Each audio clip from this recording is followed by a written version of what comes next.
This channel does not promote any violent, harmful, or illegal activities. All content provided by this channel is meant for an educational purpose only. Uttarbanga এই মুহূর্তে বিপর্যস্ত, তাই শুরুতেই সেদিকে নজর।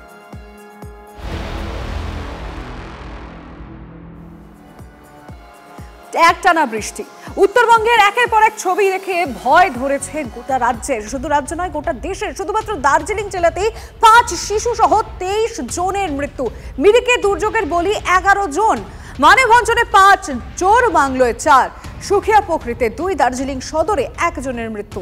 মৃতদের মধ্যে 18 জন ভারতীয় আর 5 জন নেপালের বাসিন্দা। এখনো নিখোঁজ বহু, অনেকের খোঁজ পাওয়া যাচ্ছে না। ডিজাস্টার ম্যানেজমেন্ট টিম পুরোটাই কাজ করছে, মৃতের সংখ্যা আরো বাড়ার আশঙ্কা রয়েছে।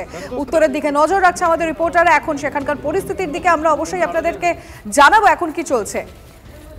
নাগরাকাটায় নজর রাখবো, কারণ সেখানে শিশু ও মহিলা সহ 5 জনের দেহ উদ্ধার হয়েছে। আরো বাড়তে পারে মৃতের সংখ্যা। নাগরাকাটায় এখনো নিখোঁজ 24 জন। নাগরাকাটার শুল্কাপাড়া গঠিয়া নদীর জল ঢুকে ব্যাপক ক্ষতিগ্রস্ত হয়েছে। ঘটনাস্থলে উদ্ধারে নেমেছে এনডিআরএফ। সেই ছবিটা আপনাদেরকে আমরা দেখাচ্ছি। এনডিআরএফ এর টিম গতকাল থেকে একটানা কাজ করে চলেছে। নাগরাকাটার ছবিটা আপনাদেরকে আমরা দেখাচ্ছি। এখনো অনেকেই নিখোঁজ রয়েছে। এনডিআরএফ এর টিম কাজ করছেন, তাদের খোঁজার জন্য সব রকমভাবে চেষ্টা চালানো হচ্ছে। এই মুহূর্তে দাঁড়িয়ে উত্তরে একের পর এক ভয়ানক ছবি আপনাদের সামনে আমরা রাখছি। আর এবার একটু ধূপগুড়ির কথা আপনাদেরকে জানিয়ে রাখতে চাইবো, কারণ গতকাল যে ছবিগুলো আমরা দেখেছিলাম, যে প্লাবন দেখেছিলাম, সেই পরিস্থিতির খানিকটা উন্নতি কিন্তু বলা যায়। জলস্তর কমেছে জলঢাকা নদীতে, তবে দুর্ভোগ কাটেনি।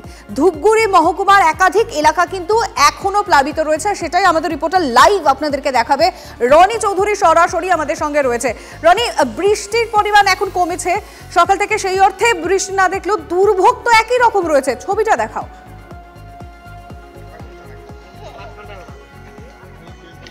লিমা, একদমই তাই। এই মুহূর্তে আমি দাঁড়িয়ে রয়েছি ধূপগুড়ির জলঢাকা এলাকা, যেখানে কুটসামারি এবং বুগড়িবাড়ি দুটি গ্রাম, যেই গ্রাম গতকালকের জলস্রোতে প্লাবিত হয়েছে প্রায় 300 বাড়ি, ক্ষতিগ্রস্ত হয়েছে তার থেকেও বেশি। তবে এই গ্রামে আসেনি যেমন প্রশাসনিক কর্তা, তেমনি আসেনি কোনো সংবাদ মাধ্যমের কর্মীরাও, এমনটাই অভিযোগ এলাকাবাসীর। একমাত্র TV9 বাংলা যারা এই এলাকায় এসছে, ঠিক আমার পেছনে আমি দেখানোর চেষ্টা করবো। দেখো, এই জায়গা কিন্তু চাষের ক্ষেত ছিল, সেই জায়গা এখন নদীতে পরিণত হয়েছে এবং দূরে যেই জায়গায় দেখা যাচ্ছে মানুষজন, তারা কিন্তু নিজেদের শেষ সম্বলটুকু বাঁচানোর জন্য কিন্তু চেষ্টা চালিয়ে যাচ্ছেন। এবং ওই পাশে যে ঘরগুলি আছে, সেই ঘরগুলি কিন্তু সমস্তটাই জলস্রোতে ভেসে গিয়েছে এবং তার পাশেই একটি সেতু রয়েছে, এই সেতুটিও কিন্তু পুরোপুরি জলের স্রোতে ভেঙে গিয়েছে। তারপরেও এলাকায় দেখা মিলেনি কোনো প্রশাসনিক কর্তাদের, এমনকি এখনো আসেনি এলাকার পঞ্চায়েত প্রধানও। স্বাভাবিকভাবে ক্ষতিপূরণ তো দূরের কথা, তাদের খোঁজটুকু নেয়নি, যার ফলে চোখে জল নিয়ে না খেয়ে সকাল থেকে রয়েছেন এই গ্রামের মানুষজন। এবং এই যে চাষের জমির যে পাশের অংশ, সেই পাশের গ্রামের জমিতেও কিন্তু পলি পড়ে গিয়েছে, সেখানকার চাষাবাদ কি হবে তা নিয়েও কিন্তু চিন্তা দেখা দিয়েছে। এরপরেই শুরু হবে কিন্তু রোগ, কারণ যেভাবে জল ঢুকেছিল বহু গবাদি পশু মারা গিয়েছে, তার থেকে কিন্তু রোগ ছড়াবে। তাদের চিকিৎসা ব্যবস্থা নিয়েও তারা চিন্তিত। তবে কাকে জানাবেন তাদের দুঃখের কথা, কষ্টের কথা, কারণ কেউ এই গ্রামে পা দেননি এখনো পর্যন্ত। প্রশাসনিক কর্তারা দূর থেকে জল মেপে গেছেন, কিন্তু মানুষের দুর্দশা কষ্টের কথা শুনবার জন্য কেউ আসেনি। আমরা এখানে আসার পর কিন্তু এলাকার মানুষ তাদের অভিযোগ জানিয়েছেন যে প্রশাসনিক কর্তারা পৌঁছায়নি ত্রাণ। রেল লাইনের উপরে জীবনের ঝুঁকি নিয়ে প্লাস্টিক টাঙিয়ে তারা থাকছেন এবং শেষ সম্বলটুকু জল কমার পর তারা সেখান থেকে উদ্ধার করে একটা নিরাপদ জায়গায় নিয়ে আসার চেষ্টা চালাচ্ছেন। আমার পিছনে আমি একবার জুম করে দেখানোর কথা বলবো, যে দেখো তুমি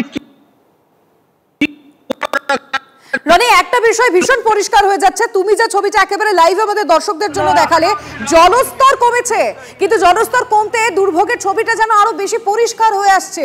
এই দুর্ভোগ কাটতে যে কতদিন সময় লাগবে সে তো সময় বলবে।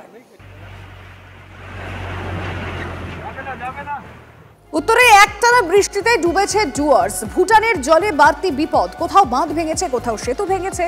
তিস্তা, তোরসা, রায়ডাক, শঙ্কর সব নদী ফুসছে। নিচু এলাকার বহু বাসিন্দা ঘর ছাড়া। স্থানীয় বৃষ্টি সঙ্গে সিকিম ভুটানের জল, সব মিলিয়ে মহাবিপদে ডুয়ার্স। জলপাইগুড়ি, আলিপুরদুয়ার, কোচবিহারের বিস্তীর্ণ তল্লাটে বন্যা পরিস্থিতি। জলের তোড়ে ভেঙেছে হলং নদীর ব্রিজ। জলের তলায় জলদাপাড়া অভয়ারণ্য, রিসর্টে আটকে পর্যটকরা। পরে কুনকি হাতির পিঠে চাপিয়ে উদ্ধার করা হয় অনেক পর্যটককে। আমরা এই মুহূর্তে রয়েছি জলদাপাড়া জাতীয় উদ্যানে। এখানে পর্যটক আবাসে বেশ কয়েকজন পর্যটক আটকে গিয়েছেন, তাদের হাতিতে করে পারাপার করা হচ্ছে। ইতিমধ্যে দুজন পর্যটককে হাতি নিয়ে এসেছে, আরও যে কয়জন পর্যটক আছে তারপর ধীরে ধীরে হাতি গিয়ে তাদের উদ্ধার করবে। সমস্যা এই কি যাওয়া যাচ্ছে না, ওখান থেকে তো রাস্তা ভেঙে গেছে, পুরোই দুটো ব্রিজ আছে, তো আসা যাচ্ছে না, আর সেই জন্য হাতি করে আসতে হচ্ছে। টুরিস্ট লজে আছে তারা তো আটকেই আছে, রাতে কি ওই ব্রিজটা পুরোই ভেঙে গেছে। নাগরাকাটার পরিস্থিতি শোচনীয়। প্লাবিত ডুলকাপাড়া, খেরকাটা, সুখানি বস্তি। বিকেলে শুল্কাপাড়া গ্রাম পঞ্চায়েতের 4 জনের দেহ উদ্ধার হয়। ধুয়ে মুছে সাফ নাগরাকাটার লুকসান ব্রিজ। ধূপগুড়ির গয়েরকাটা জ্যোতির্ময় কলোনি জলমগ্ন, বাসিন্দাদের উদ্ধারে নামে দমকল। আমি দাঁড়িয়ে রয়েছি গয়েরকাটা জ্যোতির্ময় কলোনি এলাকায়, যেখানে কিন্তু উদ্ধার কার্যে নেমেছে মহকুমা পুলিশ আধিকারিক এলসেন লেফটের সঙ্গে দমকল কর্মীরা। তুমি দেখতেই পাচ্ছ পিছনে যে ছবি, জলের স্রোত, এবং তার মধ্যে আটকে রয়েছে প্রচুর মানুষ, যাদেরকে উদ্ধার কার্যে কিন্তু হাত লাগিয়েছেন দমকল কর্মীরা।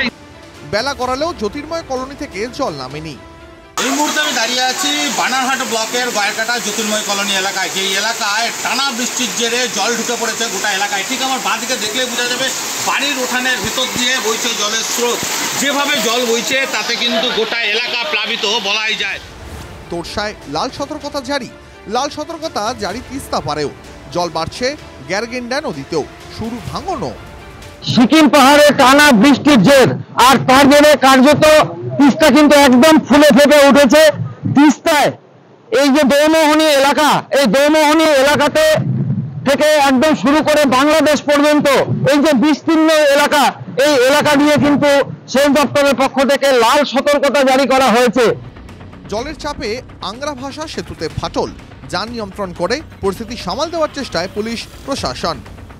ভুটান পাহাড়ে একটানা বৃষ্টির জেরে জলস্ফীতি দেখা দিয়েছে একাধিক নদীতে। তেমনি বানারহাট ব্লকের বীরপাড়া থেকে গয়েরকাটাগামী যে এশিয়ান হাইওয়ে 48 নম্বর সড়ক রয়েছে, তার উপরে থাকা আংরা ভাষা সেতু ক্ষতিগ্রস্ত হয়েছে। ঠিক আমার ডান দিকে আমি একটা দেখানোর চেষ্টা করবো যে সেই সেতুর মাঝে ফাটল দেখা দিয়েছে।